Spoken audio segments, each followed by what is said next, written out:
Hello friends, welcome to GS education. GS education में आपका स्वागत है। क्लास 10th का सब्जेक्ट फिजिक्स में जो चैप्टर चल रहा था करंट का, उसमें हम लोग प्रतिरोध किन किन कारकों पर निर्भर करता है वो हम लोग डिस्कस किए थे। ठीक है, पहला समीकरण हम लोग निकाले थे कि प्रतिरोध जो होता है वो चालक के लंबाई के समानुपाती होता है, समीकरण नंबर 1। उसके बाद दूसरा जो था कि प्रतिरोध चालक के अनुप्रस्थ काट के क्षेत्रफल के व्युत्क्रमानुपाती होता है, ये समीकरण नंबर 2 निकला था। ठीक है ना, ये 2 निकला था। आज हम लोग एक नया टर्म के बारे में पढ़ेंगे, प्रतिरोधकता। ठीक है, प्रतिरोधकता। ध्यान से इस टर्म को पढ़ लीजिए। ये प्रतिरोध नहीं है, ये प्रतिरोधकता है, और दोनों में फर्क आप पता रखिएगा। ठीक है ना, कि प्रतिरोध और प्रतिरोधकता क्या होता है। प्रतिरोधकता को हम लोग दर्शाते हैं रो से। ठीक है, प्रतिरोधकता को हम लोग दर्शाते हैं किससे? रो से। ओके, अब ये क्या होता है पहले उसको अच्छे से हम समझाते हैं आपको, उसके बाद इसका परिभाषा आपको लिखाएंगे। देखिए, चालक का प्रतिरोध, चालक का प्रतिरोध यानी कि R L के समानुपाती होता है लंबाई के, समीकरण नंबर 1। चालक का प्रतिरोध अनुप्रस्थ काट के क्षेत्रफल के व्युत्क्रमानुपाती होता है, समीकरण नंबर 2। समीकरण 1 और समीकरण 2 से अगर दोनों को मिलाकर लिखे तो देखो, L ऊपर है, L का गुना 1 से L हो जाएगा, और ये A नीचे है। दोनों को मिला दिए। ठीक है, देखो ये R लिखे, दोनों के लिए R, ऊपर में क्या है L और नीचे में क्या है A। ये एक जो है, अगर 1 का गुना L से कर लीजिएगा तो L ही रहेगा। ठीक है ना, तो दोनों समीकरण को मिलाने पर, समीकरण 1 और समीकरण 2 को मिलाने पर हमें प्राप्त होता है कि R जो है वो समानुपात है L का, और व्युत्क्रमानुपात है किसका? A का। इसका मतलब समझिएगा, R समानुपात है L का और व्युत्क्रमानुपात है किसका? A का। तो L के समानुपात है, सीधा है, और A के व्युत्क्रमानुपात है, इसका मतलब उल्टा है। ये बात समझ में आ गया? अब समझिए, इसके पहले वाला वीडियो में ही हम बोले थे आपको कि प्रतिरोध जो होता है वो कभी भी, प्रतिरोध जो होता है वो एक चालक का गुण है जो कि लंबाई के समानुपाती होता है। इसका मतलब हो गया कि लंबाई जैसे जैसे बढ़ाइएगा वैसे वैसे प्रतिरोध बढ़ेगा, और अनुप्रस्थ काट के क्षेत्रफल के व्युत्क्रमानुपाती होता है। इसका मतलब हो गया कि अनुप्रस्थ काट का क्षेत्रफल यानी कि मोटाई जैसे जैसे बढ़ाइएगा, ये बढ़ाइएगा तो ये प्रतिरोध घटेगा। ये हम लोग किए थे। और पिछले वीडियो में हम आपको बताए थे कि साइंस में कभी भी समानुपाती से हम लोग क्वेश्चन को सॉल्व नहीं कर पाते। ठीक है, समानुपाती से क्वेश्चन को सॉल्व नहीं कर पाते। आपको याद हम दिलाएं तो याद करिए, भी समानुपाती आई था ओम के नियम में। याद करो, ओम के नियम में भी समानुपाती आया था। तो हम वहाँ पर बोले थे आपको कि समानुपाती सिर्फ ये बताता है कि उन दोनों के बीच क्या संबंध है। इसके बीच था कि अगर एक बढ़ेगा तो दूसरा भी बढ़ेगा, एक घटेगा तो दूसरा भी घटेगा, क्योंकि सीधा संबंध है ना। तो समानुपाती या व्युत्क्रमानुपाती ये संबंध बताता है कि एक के बढ़ने या घटने से दूसरे पर क्या प्रभाव पड़ेगा। ठीक है, तो समानुपाती रहेगा तो जो असर इस पर वही असर इस पर, व्युत्क्रमानुपाती रहेगा तो जो असर इस पर उसका उल्टा असर इस पर पड़ता है। यानी कि एक बार अच्छे से एक बार आपको समझा रहे हैं, कोई अगर बोलता है कि चालक का लंबाई बढ़ा रहे हैं तो प्रतिरोध भी बढ़ेगा। ये बात समझ में आया? अगर लंबाई घटा रहे हैं तो प्रतिरोध भी घटेगा। ये समानुपाती का अर्थ हो गया। अब A चूंकि नीचे है तो व्युत्क्रमानुपाती है, तो अगर कोई बोले कि अनुप्रस्थ काट का क्षेत्रफल, या सिंपली बोल दे मोटाई, कि मोटाई बढ़ा रहे हैं तो प्रतिरोध घट जाएगा, उल्टा हो जाएगा। और अगर मोटाई घटा रहे हैं तो प्रतिरोध बढ़ जाएगा। आया समझ में? तो दोनों को मिलाकर हम ये बना रहे हैं कि R जो है L के समानुपाती है और A के व्युत्क्रमानुपाती है। अब समानुपाती सिर्फ दोनों के बीच रिलेशन बताता है। क्वेश्चन सॉल्व करने के लिए हमें समीकरण में ढालना पड़ेगा इसे। तो समीकरण में ढालने के लिए तो हमें बीच में बराबर देना पड़ेगा। और आप याद करिए, तो हम आपको पहले भी बता रखे हैं कि अगर समानुपाती को हटाकर बीच में बराबर लाते हैं तो उसके साथ एक स्थिरांक जरूर आता है। यहाँ जब हटाए थे तो भी बराबर आई R इंटू आई ये आया था नियतांक, याद करिए ये नियतांक आया था। उसी तरह से यहाँ भी कोई ना कोई आएगा और यहाँ पर आता है रो, इसको पढ़ते हैं रो। ओके, रो पढ़ते हैं rho into L by A। ठीक है, तो देखिए ये जो रो है ना, इसी को कहते हैं प्रतिरोधकता, इसी को कहते हैं हम लोग प्रतिरोधकता। अब प्रतिरोधकता का सूत्र बनाना चाहते हैं, इस प्रतिरोधकता का हम सूत्र बनाना चाहते हैं। तो प्रतिरोधकता का सूत्र क्या बनेगा सो देखिएगा। देखिए A इधर भाग में तो इधर गुना में, तो क्या हो जाएगा R इंटू A हो जाएगा, होगा या नहीं? A भाग में तो इधर गुना में, तो R इंटू A हो गया बराबर रो इंटू L, इधर क्या बचेगा रो इंटू L बचेगा। L इधर गुना में तो इधर भाग में, तो R into A by L is equal to रो।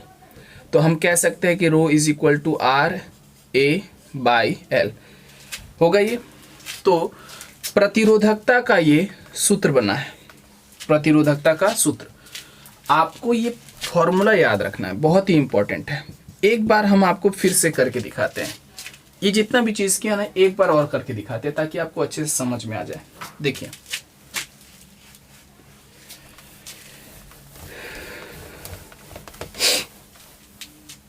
बताओ, R समानुपात L के और व्युत्क्रमानुपात किसके? A के। दोनों समीकरण को मिलाकर क्या बनेगा?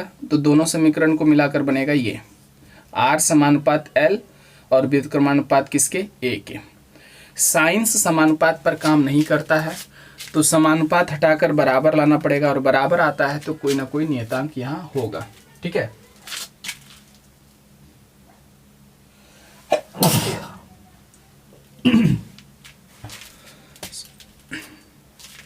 कोई ना कोई नियतांक यहाँ पर होगा। तो नियतांक यहाँ कौन आता है? Rho into L by A हो जाएगा। ठीक है, ये रो इसे पढ़ते हैं रो, है ना, और इसको बोलते हैं क्या? प्रतिरोधकता। संकेत को आप रो पढ़िएगा। जैसे देखिए इसे बोलते हैं ओम, लेकिन संकेत का नाम क्या है? ओमेगा, है कि नहीं? ये है ओमेगा, संकेत का नाम ओमेगा है लेकिन पढ़ते हैं ओम। उसी तरह से इस संकेत का नाम है रो, लेकिन इसको पढ़ेंगे प्रतिरोधकता। क्या पढ़ेंगे? प्रतिरोधकता। ओके, प्रतिरोधकता का फॉर्मूला क्या बनेगा? तो A इधर भाग में तो इधर गुना में, तो R इंटू A बराबर रो इंटू L हो जाएगा। R A L गुना में तो इधर भाग में, इधर क्या हो जाएगा? रो, तो रो इज इक्वल टू हो गया R A बाई L। ठीक है, तो प्रतिरोधकता का फॉर्मूला याद रखिएगा आप। प्रतिरोधकता का formula rho is equal to R A by L, rho is equal to R A by L। इसमें देखिए अगर क्वेश्चन पूछेगा ना तो इसमें सभी का मान आपको देगा, सिर्फ आपको मान सभी देगा, आपको बैठाना है, सबको पहचान कर रखिएगा आप। बताइए ये क्या है? ये रो है, प्रतिरोधकता है। ये क्या है? प्रतिरोध है। R क्या होता है? प्रतिरोध। दोनों के नाम में अंतर समझ के रखिएगा। रो क्या है? प्रतिरोधकता, और R क्या है? प्रतिरोध। A क्या है? क्षेत्रफल। L क्या है? लंबाई। ठीक है, तो ये सब होगा।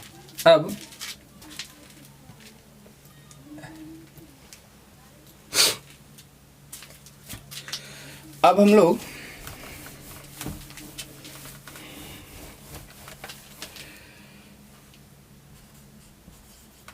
प्रश्न देखिए क्या क्या एग्जाम में पूछेगा आपसे। प्रतिरोध किसे कहते हैं? किसे कहते हैं? प्रतिरोध का SI मात्रक, प्रतिरोध का SI मात्रक लिखें। तो उत्तर में हमें सबसे पहले उत्तर देना है कि प्रतिरोध किसे कहते हैं। तो देखिए,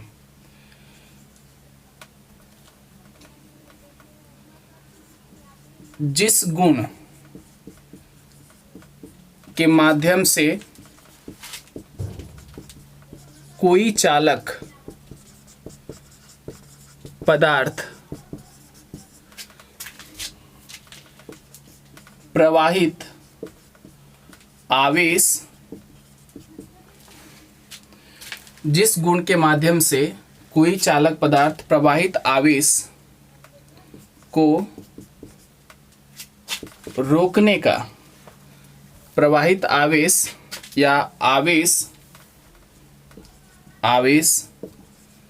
प्रवाह में अवरोध उत्पन्न करता है, उस गुण को चालक का प्रतिरोध कहते हैं।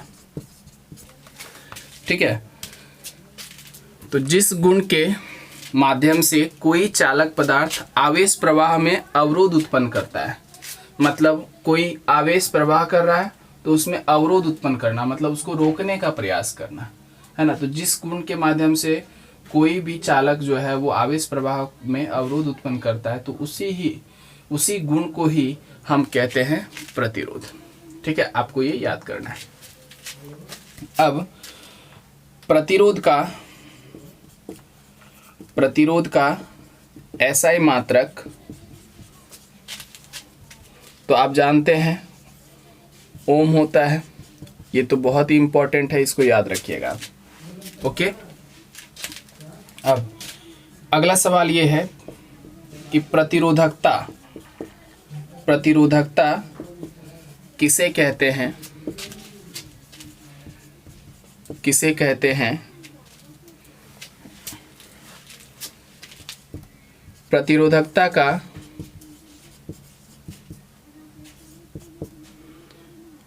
SI मात्रक लिखें।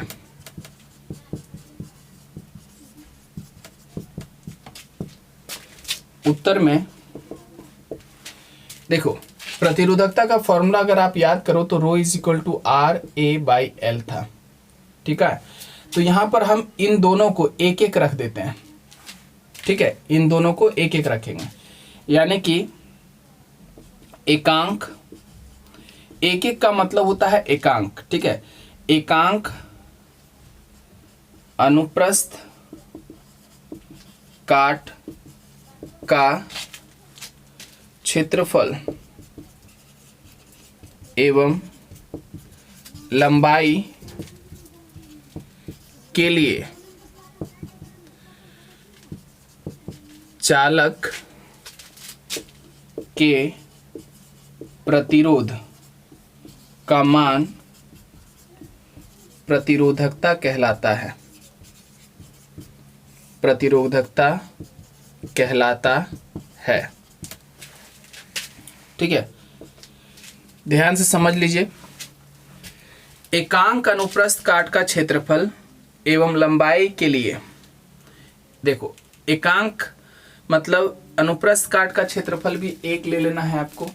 तो जब आप अनुप्रस्थ काट का क्षेत्रफल एक लीजिएगा तो सोचो एक, और लंबाई भी एक लीजिएगा, तो एकांक अनुप्रस्थ काट का क्षेत्रफल एवं लंबाई के लिए चालक का प्रतिरोध,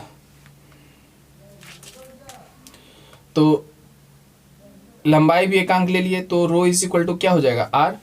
तो देखिए, एकांक अनुप्रस्थ काट का क्षेत्रफल एवं लंबाई के लिए जो चालक का प्रतिरोध होता है वही क्या कहलाता है, प्रतिरोधकता कहलाता है। ठीक है, प्रतिरोधकता का SI मात्रक ओम मीटर होता है, ओम मीटर। ओके, ये बहुत ही इंपॉर्टेंट है, एग्जाम में बहुत बार एग्जाम में पूछा गया है। ठीक है, तो इसमें इंपॉर्टेंट मार्क कर लीजिएगा। अच्छा, प्रतिरोधकता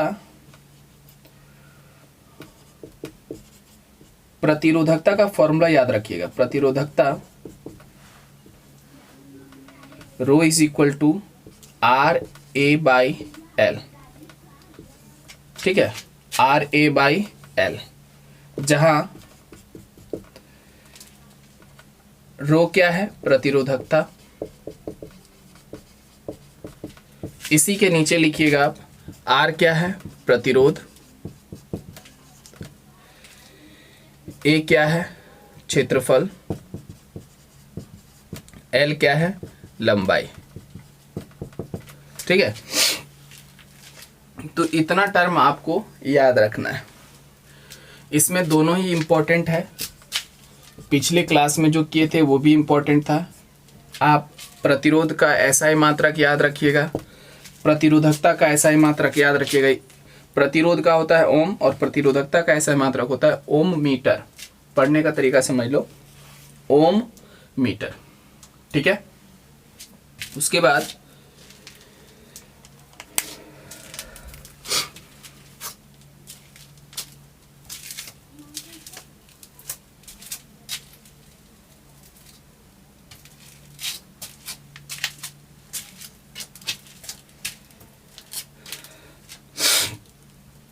अब हम लोग एक न्यूमेरिकल सॉल्व करते हैं, ठीक है। सो देखिए,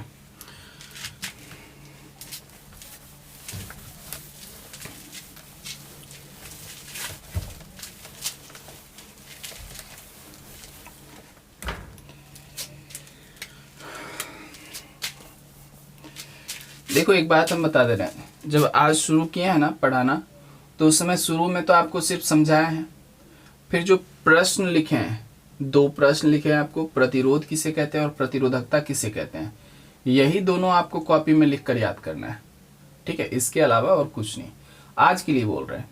वो जो फॉर्मूला आपको सिखाए कि कैसे आता है, वो सब आप नहीं भी करेंगे तो चलेगा, ठीक है। न्यूमेरिकल देखिए अब,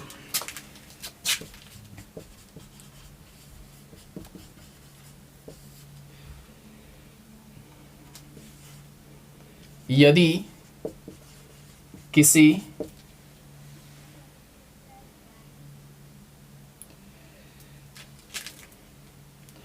विद्युत हीटर स्रोत से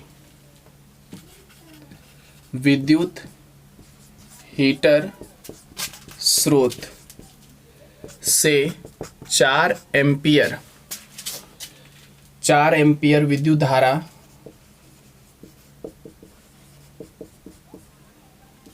लेता है,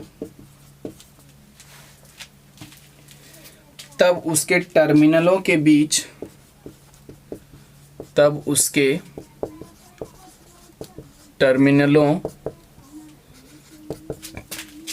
बीच विभवांतर 60 वोल्ट है। उस समय विद्युत हीटर कितनी विद्युत धारा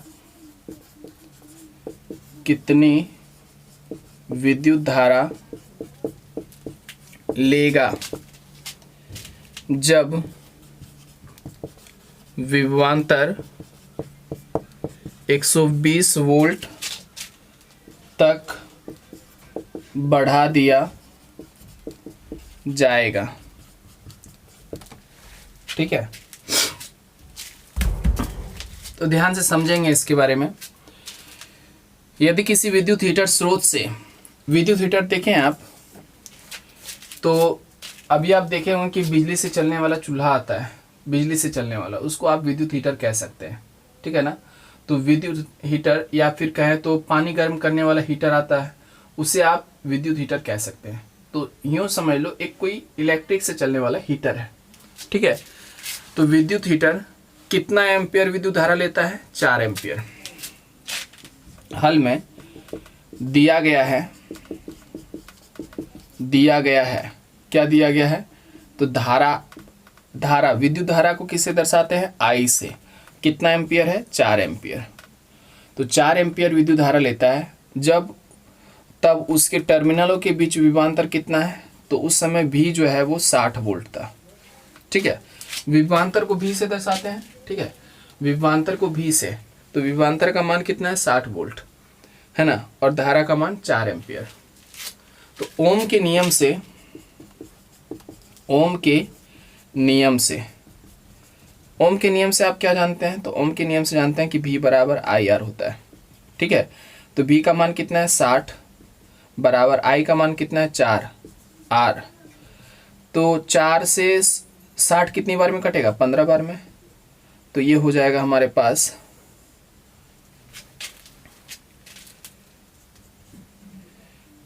15 बराबर R। हम लिख सकते हैं इसे R बराबर 15। और आप जानते हो कि प्रतिरोध का ऐसा मात्रा क्या होता है, ओम। तो R बराबर क्या लिखेंगे, 15 ओम लिखेंगे। तो देखो I दिया था, V दिया था, तो ओम के नियम से हम लोग R निकाल लिए। अब विद्युत हीटर का जो तार होता है ना, उसका प्रतिरोध नहीं बदलता है। एक बात समझ लो, जैसे यहां पर हम आपको बनाकर दिखाएं, यहां पर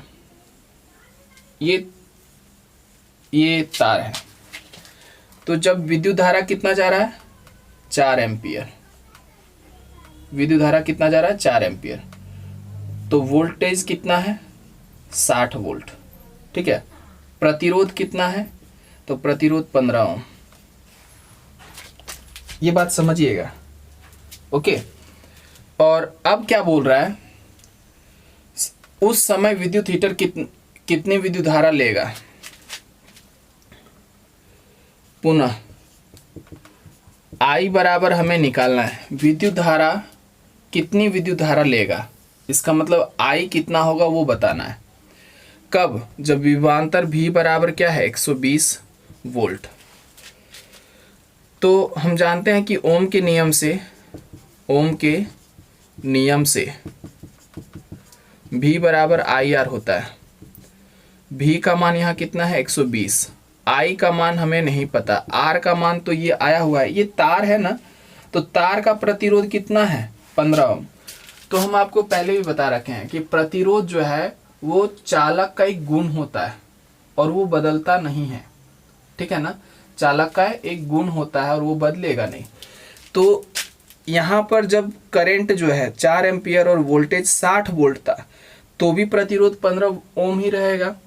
और जब वोल्टेज को बढ़ा दिया, 60 वोल्ट से 120 वोल्ट कर दिया, तो भी प्रतिरोध उतना ही रहेगा। तो प्रतिरोध जो है 15 ओम, वो 15 ओम ही रहेगा, ओम लिखने का जरूरत नहीं है। ठीक है, तो 15 से 120 कितनी बार में कटेगा, 8 बार में, 15 8 120 होता है। तो अब हम यहाँ बोलेंगे कि I बराबर 8, और आप जानते हैं I तो विद्युत धारा है और विद्युत धारा को दर्शाते हैं एम्पियर में, तो 8 एम्पियर। ठीक है, तो उस समय विद्युत हीटर कितनी विद्युत धारा लेगा, तो ये हमारा 8 एम्पियर विद्युत धारा लेगा। फिर से एक बार समझाते हैं, समझिएगा ध्यान से, इसको मिटा कर समझा रहे हैं।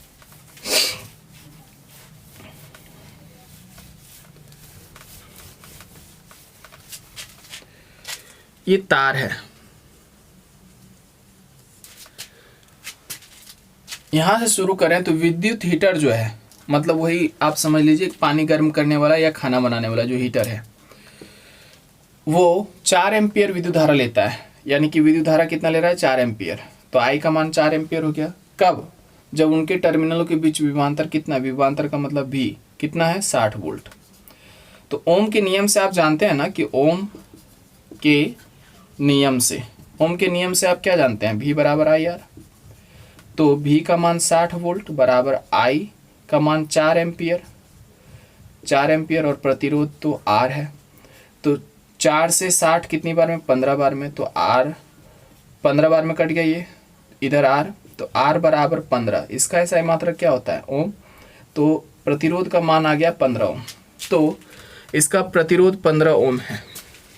ठीक है, अब पहले जा रहा था 4 एम्पियर का विद्युत धारा और वोल्टेज कितना था 60 वोल्ट। अब बोल रहा है कि उसके उस समय विद्युत हीटर कितनी विद्युत धारा लेगा। अब इसके आगे लिख सकते हैं कि पुनः I बराबर हमें निकालना है कितनी विद्युत धारा लेगा, मतलब I निकालना है। जब विभवांतर कितना मतलब V कितना हो जाएगा 120 वोल्ट। जब विभवांतर 120 वोल्ट हो जाएगा। अब हम जानते हैं कि ओम के नियम से V बराबर IR होता है। तो V का मान 120, I का मान तो हमें पता नहीं, R का मान तो नहीं बदलता है, जितना है वही रहेगा 15। तो I बराबर 15 से कितनी बार में 8 बार में, तो I को इधर लिख रहे हैं 8 उधर लिख रहे हैं 8, और I का ऐसा ही मात्रक एम्पियर होता है, तो 8 एम्पियर। तो विद्युत धारा का मान कितना होगा 8 एम्पियर। ओके, तो हम लिख सकते हैं अतः विभवांतर 120 वोल्ट के लिए विद्युत हीटर 8 एम्पियर विद्युत धारा लेगी। ठीक है, ये इसका आंसर होगा। चलिए, इसी तरह का एक क्वेश्चन आपको दे रहे हैं होमवर्क के लिए, उसका आंसर आपको कमेंट बॉक्स में लिखकर देना है।